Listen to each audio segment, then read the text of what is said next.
കഴിഞ്ഞ ദിവസം ഞാൻ ഈ പൊന്നമ്മയുടെ ഒരു വീഡിയോ ബൈ ചാൻസിലിട്ടതാണ്. അതായത് ഇവിടെ ഞാൻ ഈ മനക്കച്ചിറ പോള കയറി പിടിക്കുന്ന ഇടാൻ വന്നപ്പോഴാണ് ഈ പൊന്നമ്മയെ കാണുന്നത്. പൊന്നമ്മ ഒരു പട്ടിക്കൂട്ടി കിടക്കുന്നത്. പട്ടിക്കൂടെന്ന് പറഞ്ഞാൽ പട്ടിക്കൂടിന് തുല്യമായ ഒരു പുരയ്ക്കകത്ത് കിടക്കുന്നത് ഞാൻ കണ്ട്. അത് ആ വീഡിയോ പോയതിന് ശേഷം ഒരുപാട് പേരെന്നെ വിളിക്കുകയും ഇതിൻ്റെ സത്യാവസ്ഥ എന്താണെന്ന് ചോദിക്കുകയും ചെയ്തു. 4 ലക്ഷം രൂപ പൊന്നമ്മയ്ക്ക് അനുവദിച്ചു. പൊന്നമ്മ അത് വേണ്ടെന്ന് പറഞ്ഞെന്നാണ് പറഞ്ഞത്. എന്നാ പൊന്നമ്മ അതിൻ്റെ സത്യാവസ്ഥ എന്നാ? അത് വേണ്ടെന്ന് പറഞ്ഞതല്ല. വേണ്ടെന്ന് പറഞ്ഞതല്ല.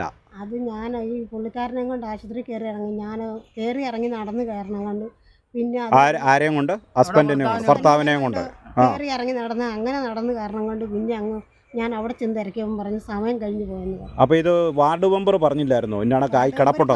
പറഞ്ഞു കഴിഞ്ഞപ്പോൾ ഈ പുള്ളിക്കാരനെ കൊണ്ട് മെഡിക്കൽ കോളേജിലും അവിടെ ഇവിടെ. അപ്പോൾ അതിന് വാർഡ് മെമ്പർ കൂടെ വന്നൊന്നുമില്ല, ചെയ്യാനോ പിടിക്കാനോ വന്നില്ല.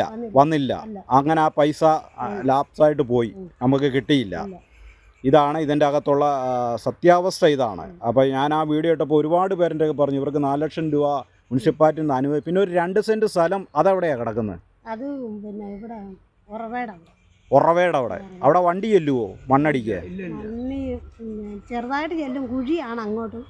ചെറുതായിട്ട് ചെല്ലുമെന്ന് പറഞ്ഞാൽ പകുതി കണ്ട് ചെല്ലും, പകുതി നമ്മൾ പിന്നെ ചുമ്മിക്കൊണ്ട് പോകണം. അപ്പോൾ നമുക്ക് നരേന്ദ്രമോദിയുടെ ഒക്കെ പറഞ്ഞ് നമുക്കൊരു ഹെലികോപ്റ്റർ അവിടെ നിന്ന് കൊണ്ടുവന്നിട്ട് നമുക്ക് അങ്ങോട്ട് മണ്ണ് അടിക്കാം, അല്ലേ? അതല്ലേ അങ്ങനെ ചെയ്യേണ്ടത്. എന്നുവെച്ചാൽ അങ്ങനെയുള്ള സ്ഥലത്താണ്. ഇതാര് തന്ന പൈസയ്ക്കാണ് ഈ 2 സെൻറ്റ് സ്ഥലം മേടിച്ച്? എത്ര രൂപ തന്നു? അത് 2 ലക്ഷം രൂപ. 3 സെൻറ്റാ മേടിച്ചത്. 1 സെൻറ്റ് അനിയത്തി എനിക്ക് പൈസ വന്നു. അങ്ങനെ 4 സെൻറ്റായോ? അല്ല, 2 സെൻറ്റ്.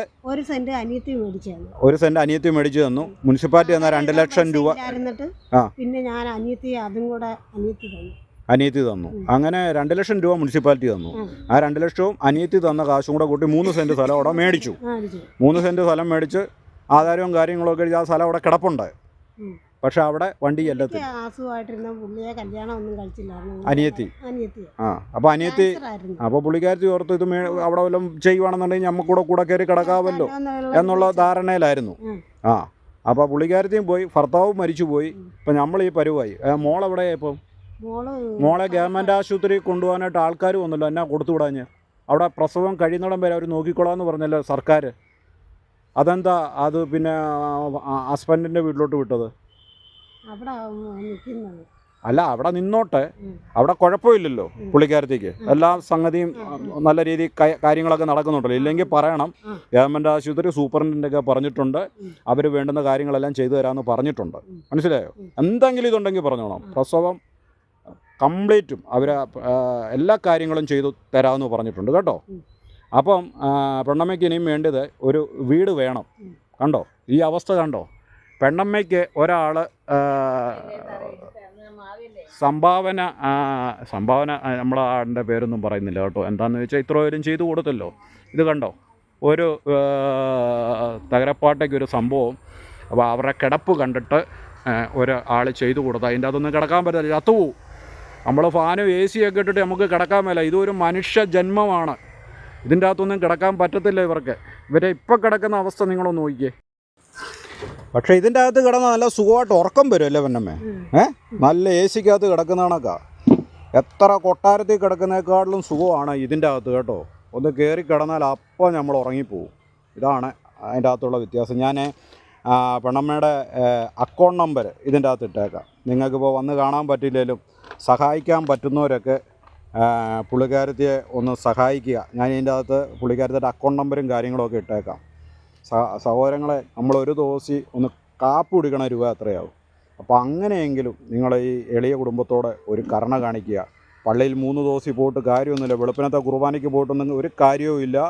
ഇങ്ങനെയുള്ളവരോട് ദയ കാണിക്കുക, കരുണ കാണിക്കുക. കർത്താവ് പറഞ്ഞത് ഞാൻ കരുണയിൽ പ്രസാദിക്കുന്ന ദൈവമാണെന്ന്. അപ്പോൾ കരുണ കാണിക്കണം കേട്ടോ. യാഗത്തിലല്ല, കരുണയിൽ പ്രസാദിക്കുന്ന ദൈവമാണ്. അപ്പോൾ ഈ എളിയ കുടുംബത്തോട് നിങ്ങൾ ഒരു കരുണ കാണിക്കുക.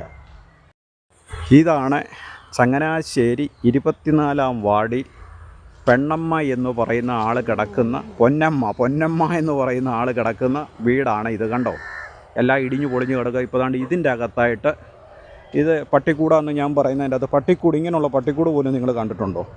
ഇപ്പോൾ ഇതിൻ്റെ അകത്താണ് ഈ പാവം പിടിച്ച സ്ത്രീ കിടക്കുന്നത്. നിങ്ങൾക്കാർക്കെങ്കിലും ഇവരെ സഹായിക്കാൻ പറ്റിയാൽ ഒന്ന് സഹായിക്കുക സഹോദരന്മാരെ. നമ്മൾ എന്തുമാത്രം കാശ് നമ്മൾ കളയുന്നു. ഇതൊക്കെ വാർഡ് മെമ്പർമാരും മുനിസിപ്പാലിറ്റിയും അതുപോലുള്ളവരൊക്കെ MLAയും ഒക്കെ ഇത് മുൻകൈ എടുത്ത് ഇവരെ ഒന്ന് ചെയ്തു കൊടുക്കേണ്ട കാര്യങ്ങളാണ്. പക്ഷെ ആരും എത്തി നോക്കുന്ന പോലും ഇല്ല. ആർക്കും ഇങ്ങനെ ഒരാൾ 24-ാം വാർഡിൽ കിടപ്പുണ്ടെന്ന് പോലും അറിയത്തില്ല. ഇവരുടെ